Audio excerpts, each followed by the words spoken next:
Leadership Anxiety, Yours and Theirs, a show that discusses internal and relational anxiety, how it blocks effective leadership, and how we can move through it to a greater health.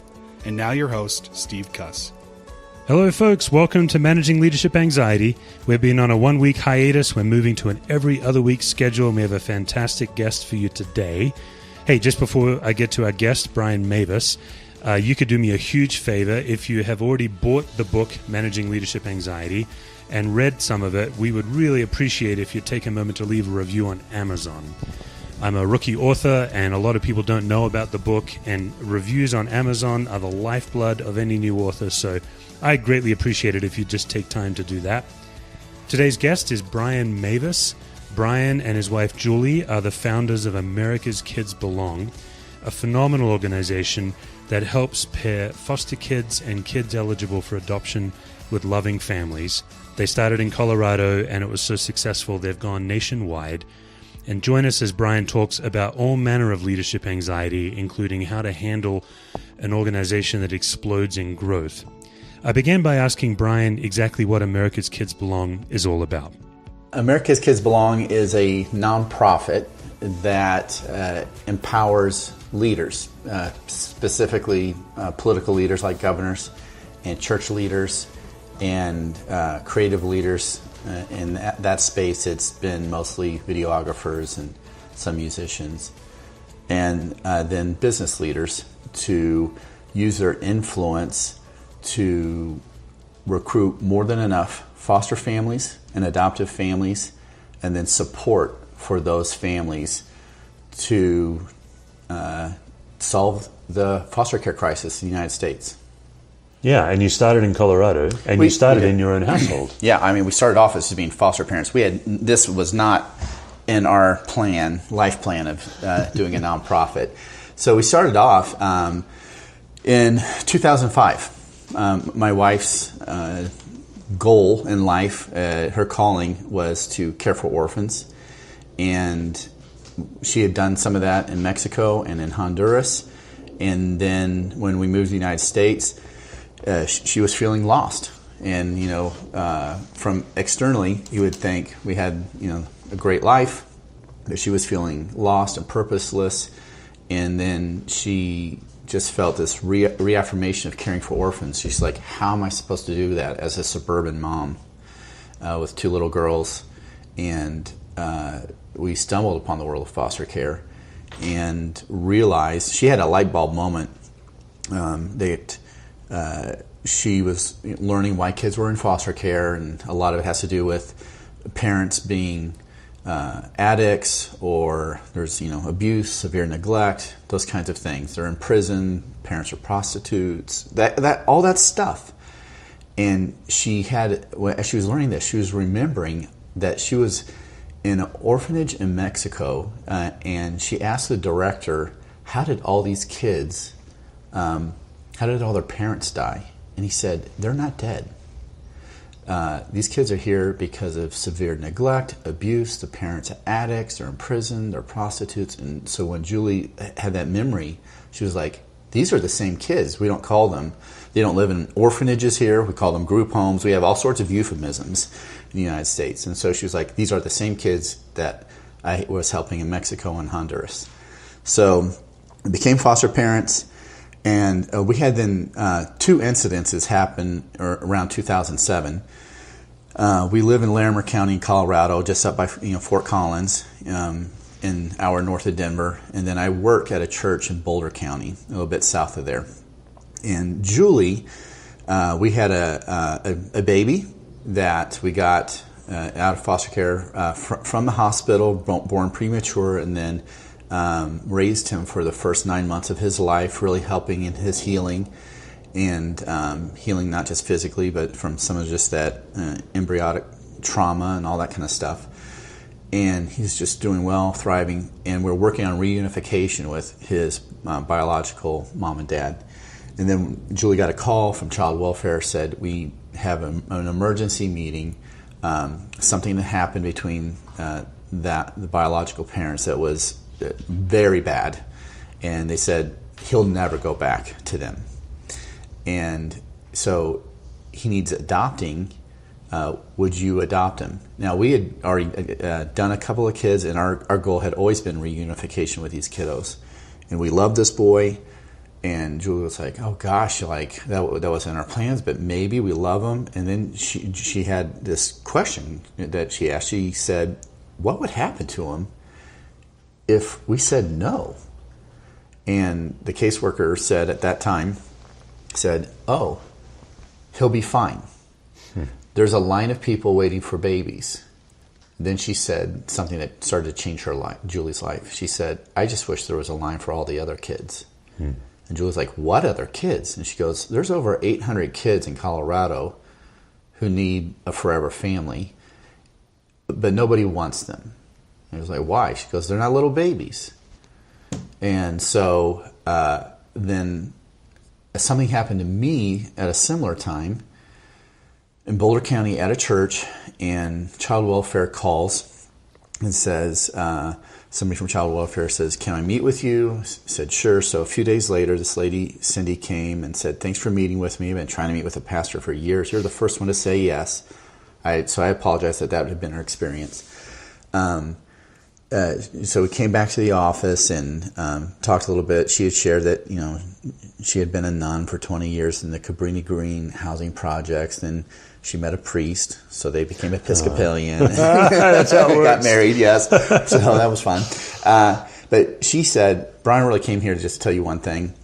She said, in the 27-year history of child welfare in Boulder County, there has never been one single day where kids were not waiting for families to take care of them. And not one day. And she said, I have a challenge for you and your church. Help me change your weights. Help me recruit so many families that they're the ones on the waiting list, not the kids.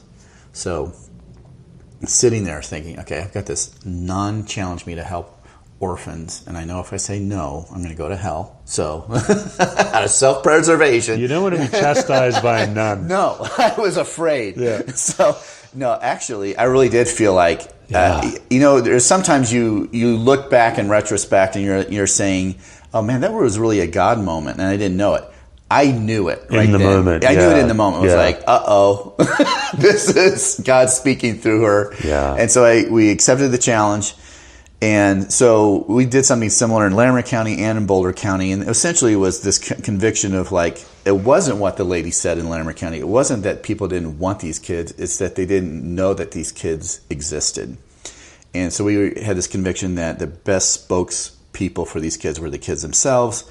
So we gave them an avenue to share their face, their voice, their story, convinced that families were in the church, and it wasn't that the church didn't care, they were just unaware. And so we made an impact there. One thing led to another, started leaning into this issue statewide. That then exhausted our own financial resources, so we had to start a nonprofit called Adopt Colorado Kids. And then about 4 years ago, we were challenged to go beyond Colorado, resisted it, gave into it, and changed the name to America's Kids Belong, to have the need be more holistic, not just kids who needed adopting, but foster parents for unification, family supporting those. And then we teamed up with a couple in Virginia who had done an impact in Virginia through the government and doing a campaign through the governor, Ryan and Janet Kelly. And she was the Secretary of State, youngest in the country at that time. And so they had a grass tops model, we had a grassroots model, and we needed each other. Yeah. And so we married those models. So we have two married couples who have formed this national nonprofit that has its own dynamics, having married couples working together. Holy cow.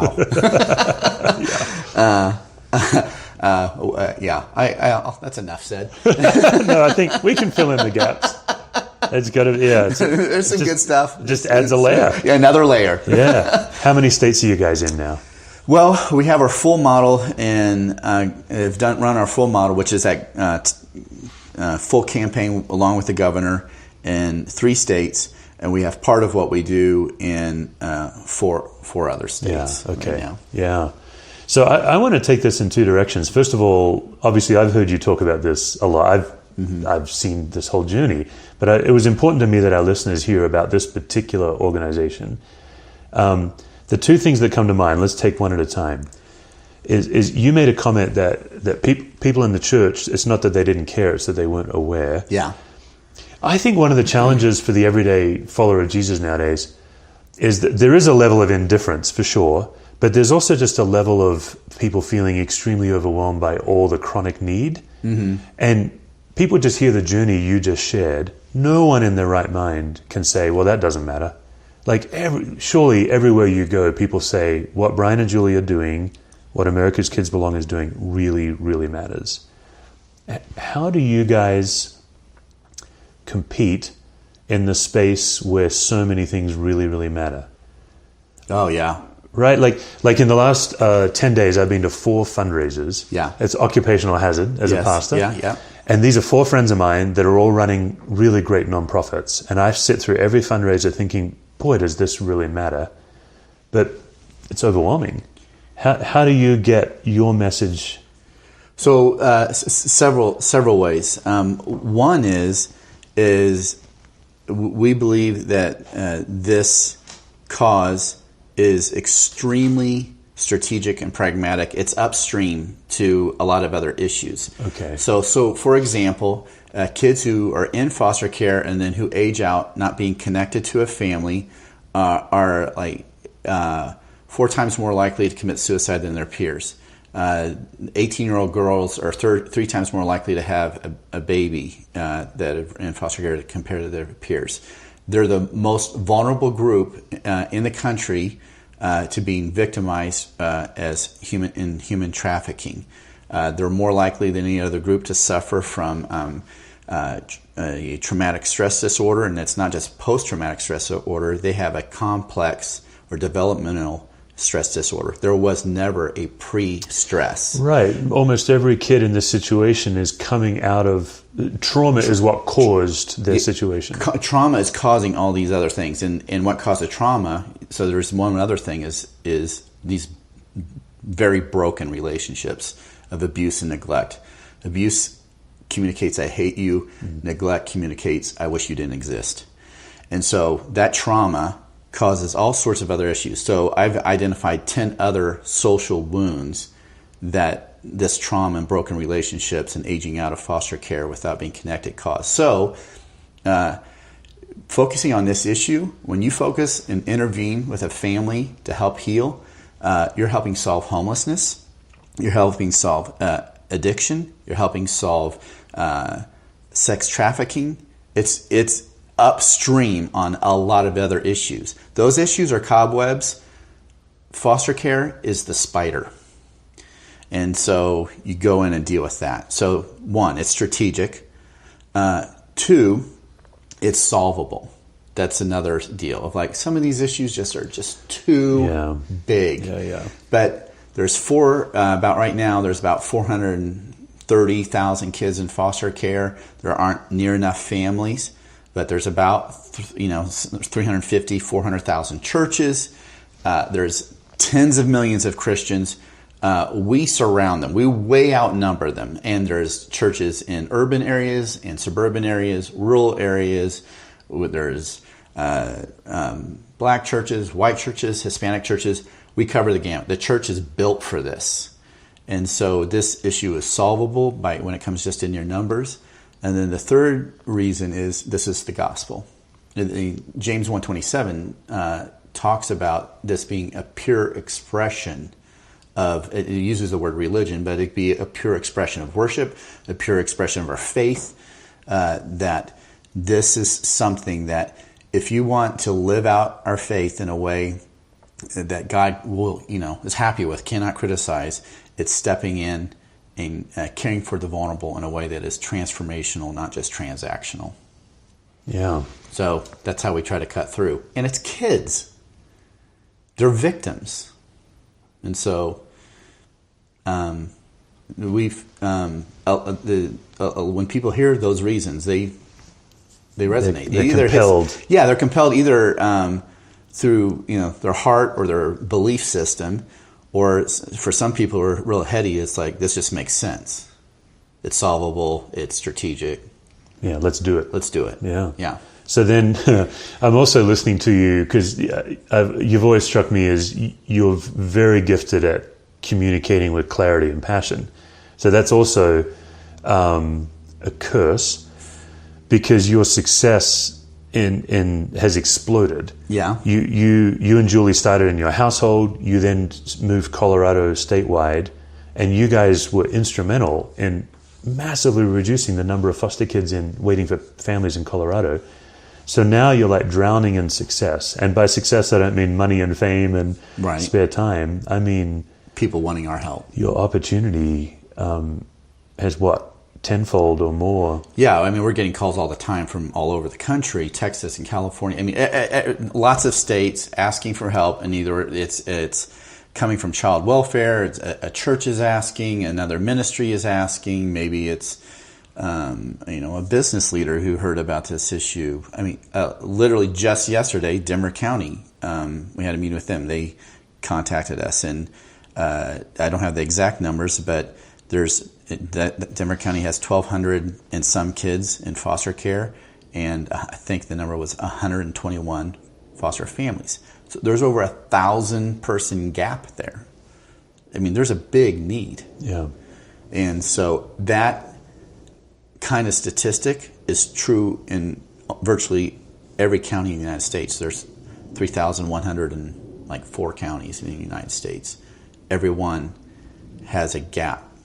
So the need is huge, and because it's so big, people are responsible for this, caring for solving this, are feeling like, we need help. Yeah. So Brian, what do you do to manage the weight on your shoulders? Like when you have a ministry like you have that is literally life and death, that's urgent. You wake up every morning, the statistics are against you. That weighs a guy down. What do you do personally to help get some relief from just the ongoing pressure of this particular vocation?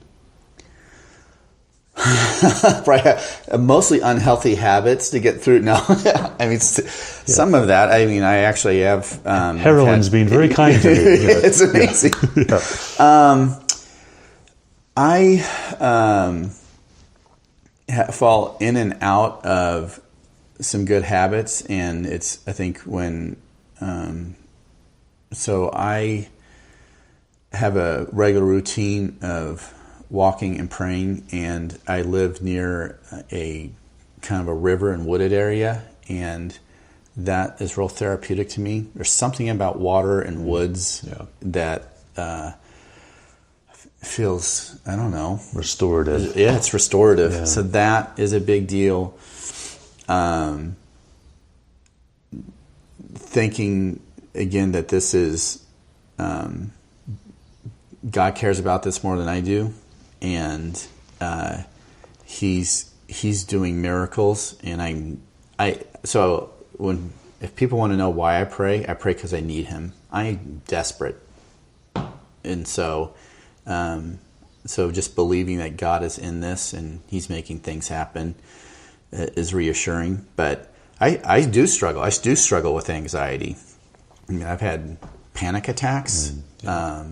I have right now some clogged arteries, and I've had 2 angiograms, 1 angioplasty.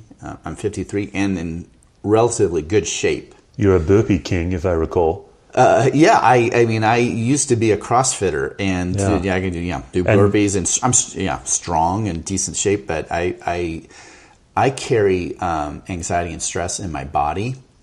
So I was self-deceiving. If you had asked me just even a few years ago, are you stressed? I would say I am not, and it's because I have an attitude that is very like glass half full kind of thing. It's like I just have a good attitude, and so I thought stress resides in your head. Well, stress doesn't reside in my head; it resides in my body, in my heart specifically. Yeah. And all of a sudden, it was becoming clear to me of like, oh, that's where I hold stress, and I'm paying for it. And so I am doing some things now because of how I process stress. It's I've changed my diet. I eat essentially a Mediterranean diet, off of virtually all grains except for rice. I have lots of omega-3s, lots of supplements. I've not done well lately because of traveling, and I'm just using that as an excuse. But it is harder though when you travel as a kid. I've exercised regularly. I invest in my health. I was like, I can't afford this, but I also can't afford to die right now. So dying would be a bummer on a number of levels. So the least of which for your organization. So shout out to Peloton. I did a bike. Got a bike. It's great.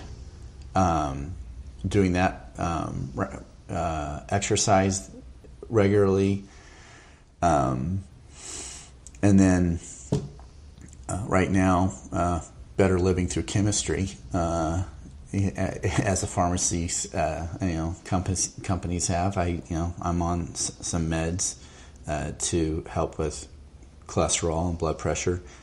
So this is taking a tangent I didn't expect to take, but I was having chest pain.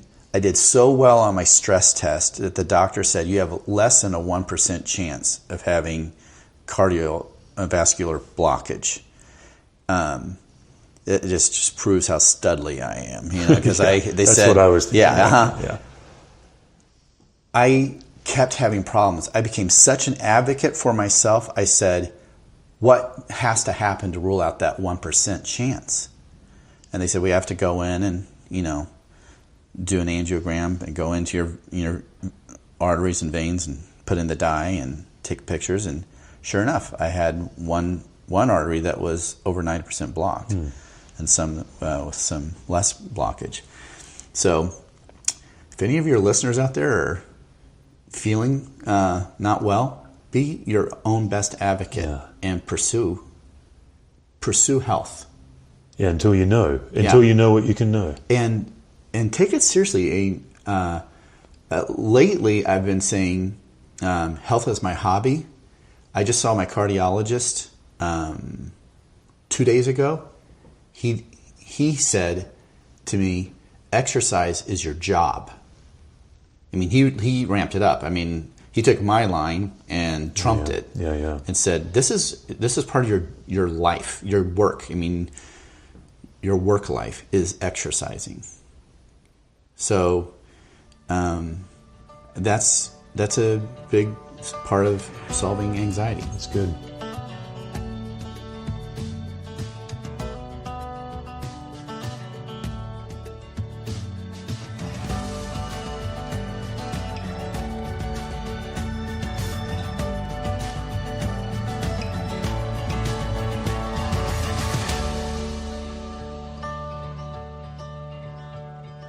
So let's talk about starting an organization, outrageous success.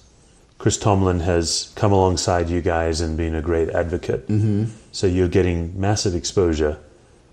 What's it like to have to lead and organize? Like, you've got a tiger by the tail, right? Yes. You were trying to get ahead of something, but now you're always trying to catch up. Yeah. Is that right? Yes. Yes. What's that like? How do you handle that?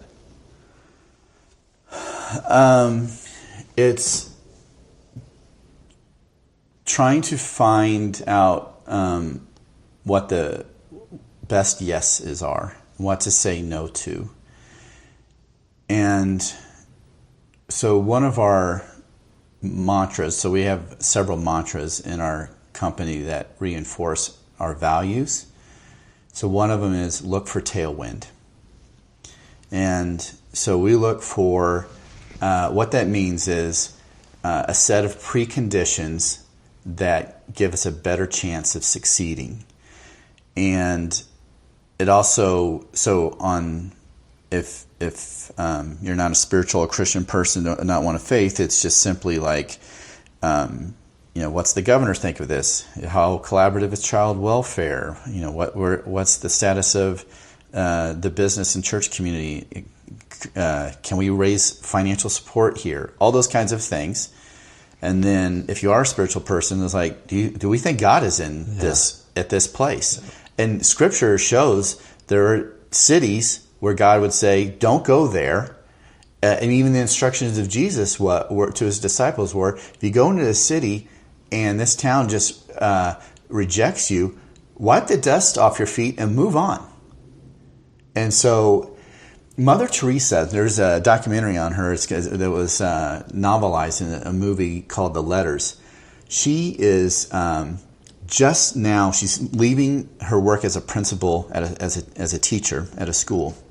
And she's walking through the slums of Calcutta, and as a Christian in a Hindu slum, and there's a group of kind of militant men there who are angry and don't want her there. And they approach her as a mob. And this little woman just squares up, and they're like saying, get out of here. And she says to them, you may not want me, but you need me. I'm not leaving. And I mean, there's something so brave and heroic about her. And my wife has probably about 15 books about Mother Teresa. That's her, personal hero. I was like, I'll never follow that advice. If you don't want me, I'm moving on. I'll take Jesus' advice. Wipe the dust off your feet and move on. So it's looking for that tailwind. When you have too many opportunities, you've got to know which ones to say no to, which ones have the best chance of succeeding, because the work is going to be hard enough, even with tailwind. I have one of my board members. He puts it this way, and I actually got that phrase from him. But another way he put it is like, well, if you're swimming in a river, that's moving at 2 miles an hour, and you're a 2 mile an hour swimmer, it makes a big difference which direction you're swimming. Yeah. One way you're going to drown. The other way you're going to look like an amazingly fast swimmer. Yeah. And so go with that current. So that makes sense on an organizational level, finding new opportunity, taking some ground. Yeah. But what's also true is your organization grows, not just your opportunity, but your infrastructure, your team, your resources. That is its own form of pressure. So I'll testify, when our church was explosively growing, it was some of the hardest season of my leadership life. I loved it. It was exhilarating, but I just was paying so much personal cost. And a friend of mine, Dennis Bratton, who was a retired pastor of a very large church, he pulled me aside. It was terrible. And he said, hey, Steve, once you get 10 staff, you're always going to have problems. And I'm like, Dennis, that's like Thanks. Extremely cynical. Yeah. But Dennis is not a cynical person. Uh-huh. He's an optimist. And he was just defining reality. And he said, I'm not saying people are a problem. I'm just saying at any given time, 1 in any 10 people are having a big problem in their life, like a personal problem. And if you're the leader of the organization, you're involved. So I now have 30-something staff, and I find a lot of my time is just helping my own team right behind the scenes and less of the out-front stuff. What about the pressures of growing an organization? And it's not just you and Julie anymore. Yeah, that is true. And as you were saying it too, I was just reflecting back on Scripture, and the first crisis the church faces is a growth crisis. That's right. The Greek widows, they're growing so fast. That's right. That a segment of that community, the Greek widows, aren't being taken care of. And so the solution is to find some great people full of wisdom and the Holy Spirit to figure it out. So I'm a big believer in, you got to get the right people on the bus. Character is not only is character important, almost everybody underestimates how important it is, and that you find healthy people. I mean, that's what your whole book and podcast are about, is about health. And so trying to select healthy people is super important. Our staff is now over 20. The other problem that just makes it harder is we're distributed from. We have some staff from California to Virginia. We have staff in every time zone. Yeah. And when hard stuff happens, it gets a lot harder when we're separated. And if you have, like, if you deliver some sort of content speaking into a hard situation, and if you said the exact same words and you give it over email or over the phone or over a video conference or in person, you'll have 4 different responses, 4 different results and reactions. Email's the worst. It's a cold medium. People will tend to read it and fill in a negative tone. In the absence of information, people fill in the gaps in the most pathological way possible. Totally do. Yeah. I do it too. Yeah. I get a tough email. I'm not receiving it with a warm, loving voice, giving it to me. Phone's a little bit better. Video's a little bit better. So when we're having a tough conversation, or we're facing a tough thing, Julie and I will spend $500, fly to that person, and have that conversation in person. And it's the best $500 we spent. One of the things I'm really liking about this conversation, it's like a recurring theme, is you are intentionally inefficient for the greater good. You exercise for the greater good instead of get more done. You get on a plane, which is a phenomenal use of money and time. It is. For the greater good. I like that. Yeah. So there's 2 ways to work. In the Greek, in the Bible, there's 2 words for time. There's chronos and kairos. Chronos is just what we typically think of time, minute by minute, hour by hour. It's chronological. Kairos is the idea of a moment, an opportunity. And so think of Chronos as a plow horse. Gets up every day, puts in his hours. Hopefully he's being productive. It's tilling and seeds are getting sown. Kairos is a hawk who waits and just is kind of soaring, and then he sees a moment and strikes and dives in, all in.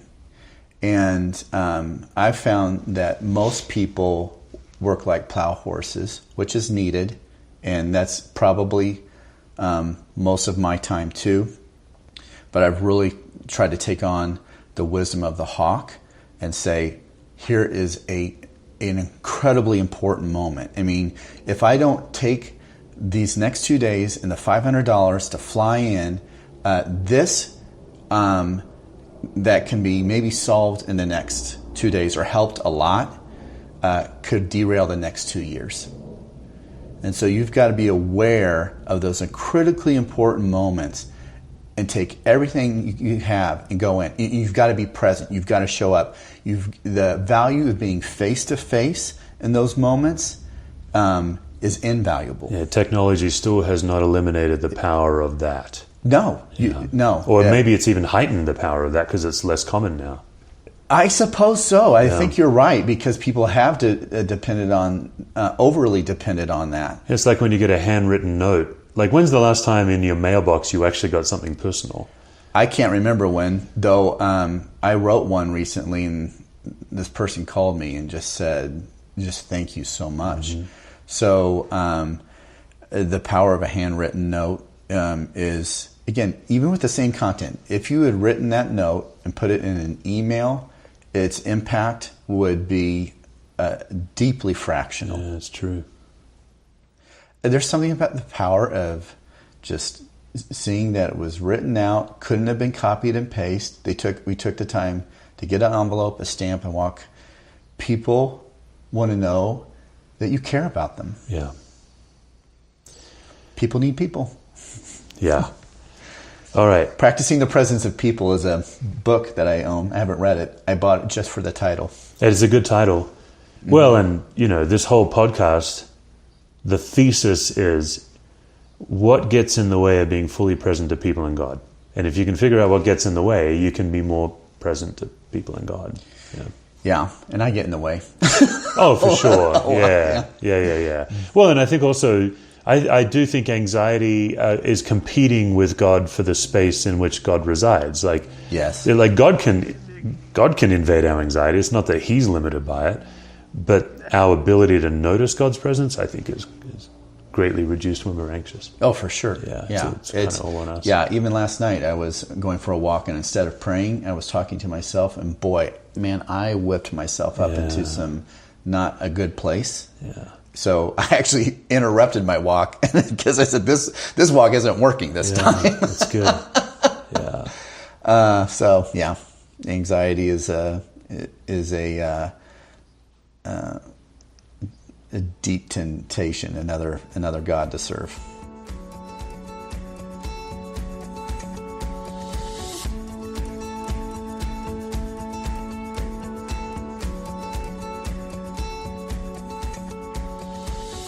How do you know when you're stuck? And then how do you go from stuck to unstuck?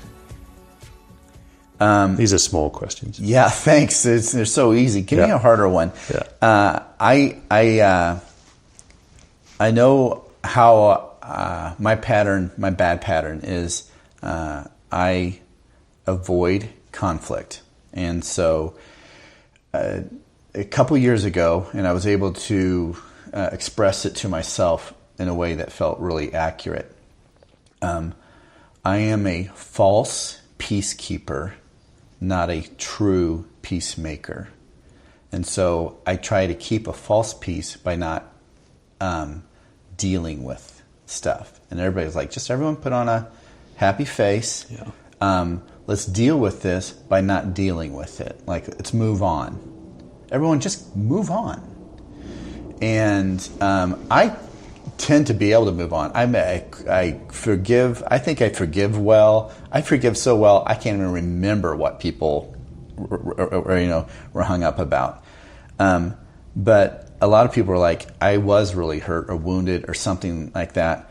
So I know when we get stuck, sometimes when it's my fault, it's because I have not faced an issue in a authentic way. I've kept a false peace, and I've not been a true peacemaker. And making peace and keeping peace are two different things. And making peace requires entering into the issue and discussing it and working through it. You've got to face it. That's good. That's gold. I think one source of anxiety for a leader is when we're not getting what we think we need in the moment, in any given moment. And of course, there's legitimate anxiety. If your kid's on the street and there's traffic coming and you're anxious, that's normal. Mm-hmm. But leadership anxiety, I think, is often generated when we believe we need something that we don't actually need. So I have a belief that I always need to be understood. And if someone misunderstands me, I get anxious. And my next move is to explain more, which never works. Mm. But where I've found peace is just dying to the need to be understood. It's not actually true that I need to be understood all the time. I can be misunderstood and I'm fine. Does that make sense? Mm-hmm. What's something that you could identify that you believe you need in any given moment that you don't actually need? Boy, that is a tough question. I feel like I need to be believed. Like, you need to be understood. I need to be believed, like believed in. I'm afraid there's some people who think I don't have what it takes. Okay. Man, that line for so many people. I don't know if it's true for everyone or equally true for both genders. For me and for most my buddies I know, do I have what it takes? Haunts us. And when I have other people in my life who I think they don't think I have what it takes, it either motivates me badly, like I'll show them, or it depresses me, makes me sad, to be believed in. And then part of me is like, well, it doesn't matter if they believe me or not. do I believe in me? Does God believe in me? I feel like I'm being obedient. That's more important. I'm being obedient to what God's called me to. Yeah. But I think I've always been underestimated.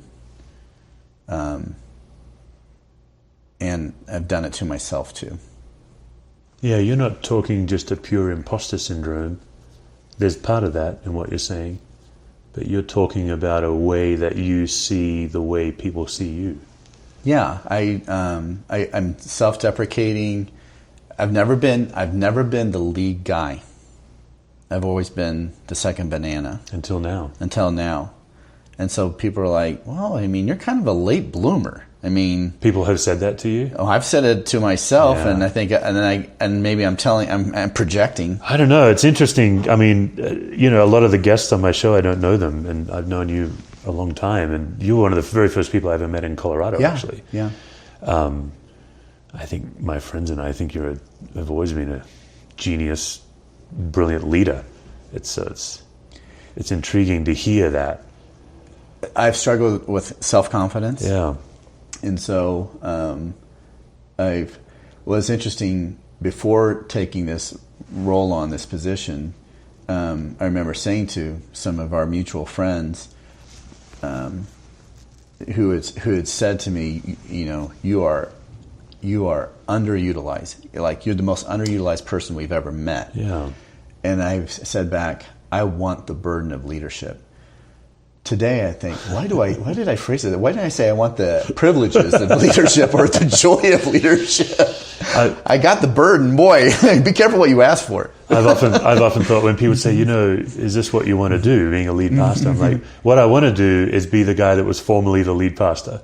Like, I want to have... they're the best. Right? I want to have done it. More than I want to keep doing it. It's like, the best position in football is the backup quarterback. Oh. They get paid well. Everybody else. True. I mean... So true. The lead one stuff. I think that's a really helpful answer. I think it's a gift, actually, that answer you gave. All right, another source of anxiety is making mistakes. And because you're a leader and a parent, same to me, all of your mistakes are public. They're always, I think what makes leadership difficult is we make all of our mistakes in front of the people we lead. So in my case, first time I'd ever been a lead pastor, I'm young, I'm learning how to preach in front of the people I'm preaching to. I'm learning how to lead in front of the people I'm leading, many of whom are older and more experienced leaders than me. Yeah. And so anytime I'd make a mistake, the public shame, not that people would shame me, but the temptation is then to hide and blame and not put myself out there again. And I'm a people pleaser. One of the things I believe I need is people to like me. Mm-hmm. And so a mistake also puts pressure on that for me. But I think one of the ways to de-escalate anxiety is to learn how to recover from a mistake. So tell us about a mistake you've made. Probably a recent one would be preferable if you're up for it. Okay. Because I don't like preachers that talk about, back when I used to make mistakes. Tell us about a mistake you've made and how you recovered from it. Oh man, I hate making mistakes. I tend to be gracious towards myself, except when I oh yeah, I'm not perfect. I mean, I get it, but when I really hurt someone, gosh, and I'll be vague about these, and then I'll give you a specific one. The vague's fine, as long as we know what goes on inside you. That's all we need. I've violated the what I've talked about of like not either getting, at least picking up the phone, or flying in and working through an expectation and not meeting someone's expectation and knowing like I'm not going to be able to meet this expectation. I know you expected this. I can't meet it. And then to say, but to then like send it through an email. So to take the time to be with someone and say, I care about our relationship a lot, and I'm not going to be able to meet this expectation. So can we work through this? I mean, I want you to know that I care about you, and I'm going to do what I can to, keep our relationship good through this. Yeah, you're describing what I would call repair work. You're just doing repair work before you move on. You do, yeah, and it's about, you know, the two of you, or, you know, in two organizations. Like, hey, let's, you know, I care about you, and this is just the difficulty of our work that's happening. It has nothing, again, because what's happened is people have just they've filled in the blanks with some false scenarios, right? And I didn't help them fill in the blanks with the truth, right? Which is, it's especially fascinating when it's long-term relationships. It's like we have all this trust and we spend it in a single email. And it's shocking sometimes. Of like, how did it go bad? So like, how do you not know me? You know my heart. Oh, but then I do the same to others too. Yeah, it's not that you and I are the ones that are mature and other people. No, like I said, I was just like even last night. I'm telling myself on this walk the worst versions of stories that can happen about people I know and love. Right. All right. The next question is about group anxiety. This podcast, we spend a lot of time internally, but we try to spend a lot of time helping leaders notice anxiety in a group.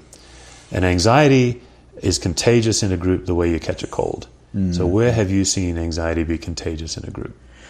Well, another mantra we have, besides look for tailwind, is leaders set the mood. I believe in that so big time. I mean, a lot of times, like, you know, all the quotes about what leadership is influence, right. Leadership is knowing what to, you know, the right thing to do. Right. Mine is leaders set the mood. And conversely, unfortunately, it's also true that the person with the strongest emotions is leading. And sometimes those strongest emotions are anger. You know, and it's something that looks more like true anxiety, and that spreads. Anger can spread. Mistrust can spread. And so, it's a person, and those are strong emotions. Those negative emotions tend to be stronger than joy. Yes. And so I try to lead through joy as being like I'm out there. I tend to be I can be gregarious. Again, typically happy and expressive of that. But anger can trump joy like that. Yeah. And so, it can spread. So it's important to pay attention to the people who have the strongest emotions and dig in. Yeah, you intuitively know what I actually teach on this, which is oftentimes the most anxious person in the room has the most power. Unless the leader is aware and knows how to overcome it. Yes. Yeah. Yeah. So, and again, I believe, the negative emotions tend to be stronger than the positive ones. Yeah. Good. All right. I think the next two questions are much more fun. I hope so. Oh, they have to be. I think oftentimes a leader is the last to know when they're not well. You know, sometimes, I know in my life, I often need others to tell me, you're not well. I'm just not as in touch. And sometimes anxiety is simply a mathematical case of input and output. Too much output, not enough input. Too much trying to do everything for the cause, not enough life-giving. So, in the vein of that, when in your life do you feel most fully loved? I feel, I guess most fully loved by those who I love the most. So my wife and daughters, I love being with them. And so fortunately, my daughters still live near us, and my wife and I work together. So I'm a big beneficiary of our time together. So just being with them, and then actually getting to we still spend a big proportion of our income not just doing, my wife and I, a vacation. We still take our adult daughters with us, and then one of my daughters is married, and so my son-in-law, who I love, and the other daughter is with a serious boyfriend. We take him too. So we take all the kids on a vacation every year, and it's just special. That's good. You got to create you've got to spend those extra money on those extra special moments. You're the second person that's told me that. I'm in my late 40s. I had one of my staff members who's really wise. He's in his early 30s. He's saving now for when his kids are grown and gone to go on vacation with them and their families. Absolutely. I'm like, I wish I was that smart. It's better than when they're little. That's good. So, I mean, if you're going to skip doing family vacations, do it while they're young. Oh, that's so good. They're just... Okay, last question. You've already shared about the woods and the water behind your house. Give us another geographical location where you feel most fully human and alive. Anywhere in the world. A place. A place. And what are you doing? Boy, yeah, woods and water are big. In addition to that, I would say... Boy, that's a tough one.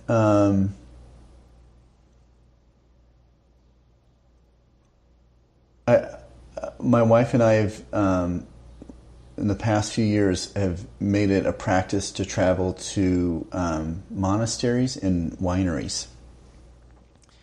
And monasteries are typically old, and wineries are typically beautiful. My wife loves the wine. I love the architecture, and it's